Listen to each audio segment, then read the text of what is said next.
primera parte vamos a hablar de beta oxidación. Recordemos que la beta oxidación, bueno, aquí no se ve la B, pero se llama beta porque se empieza a atacar el extremo beta de un ácido graso. Recordemos que los lípidos, uno de los principales tipos de lípidos son los triglicéridos.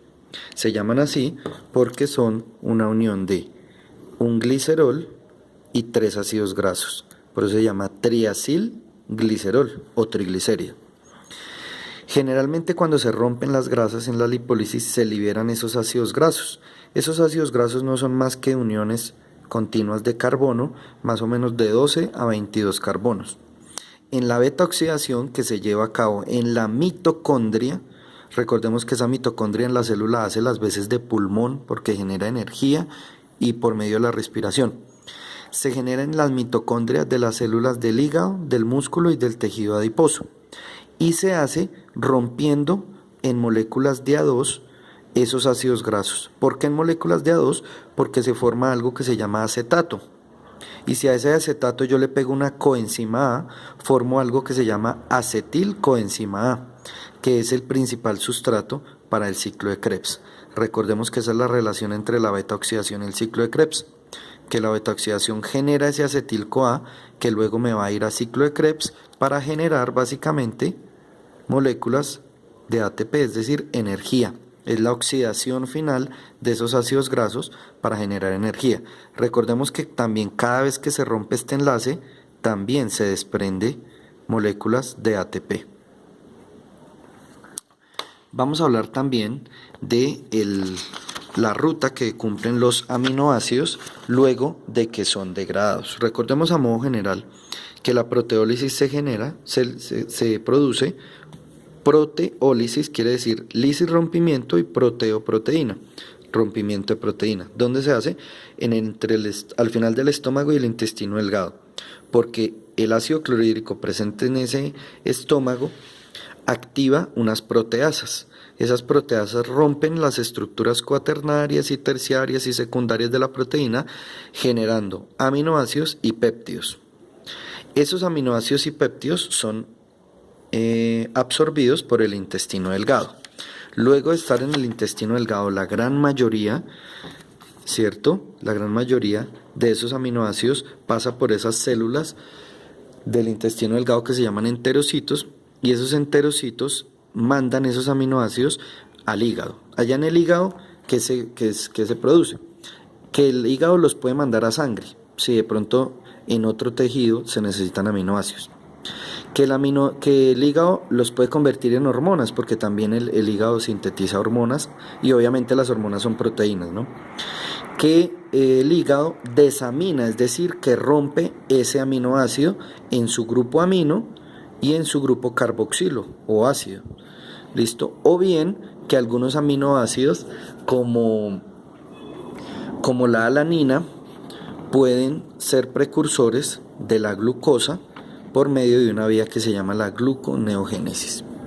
Vamos a hablar también de algunos carbohidratos muy importantes en todo lo que se ha visto en el curso y vamos a diferenciarlos, ¿no? Recordemos que existen diferentes formas de carbohidratos. Por ejemplo, algunos sirven como estructura, los que se encuentran en la pared celular de las células vegetales en forma de celulosa. Recordemos que esa celulosa es la unión de glucosas sucesivamente en forma o por medio más bien de un enlace que se llama el enlace beta 1,4. Pero también tenemos carbohidratos de reserva para animales como el glicógeno. El glicógeno es una cadena así muy ramificada de uniones de glucosa, pero esas uniones se hacen por enlaces alfa 1,4 y alfa 1,6. También tenemos, por ejemplo, los carbohidratos de reserva para vegetales, en este caso el almidón.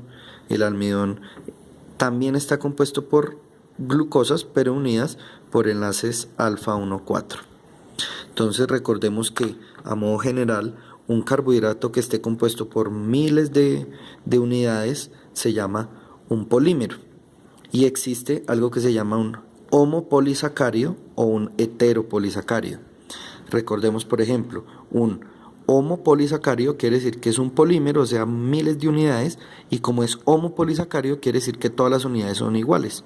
Estos tres, celulosa, glicógeno y almidón, son homopolisacáridos, pero también existen polímeros que son compuestos por unidades diferentes de diferentes azúcares. Por ejemplo, la hemicelulosa es un heteropolisacárido. Listo. Vamos a hablar un poco, que esto sí es algo muy importante, sobre las diferencias entre de las vías que hemos visto. Y así, a grosso modo, recordemos, la glicólisis se lleva a cabo en el citoplasma de las células y básicamente busca coger esa glucosa y romperla, ¿cierto? Imagínense que esto es un carbono, esto es otro carbono, esto es otro carbono, así. Cada vez que se rompe un enlace de estos, se libera energía, ¿sí? Y esa glicólisis casi siempre se va a dividir en dos partes, una que se llama de inversión y otra de oxidación. En la de inversión se invierte energía, es decir, se gasta ATP. Pero posteriormente en la de oxidación es cuando ya se obtienen dos moléculas de 3 carbonos que se llaman piruvato. En esta fase final de oxidación es donde se libera o se genera ATP. Entonces esa es la función de la glicólisis, romper la glucosa hasta piruvato. En el caso de los rumiantes, vacas, cabras y ovejas, esto se hace en el rumen y lo hacen bacterias.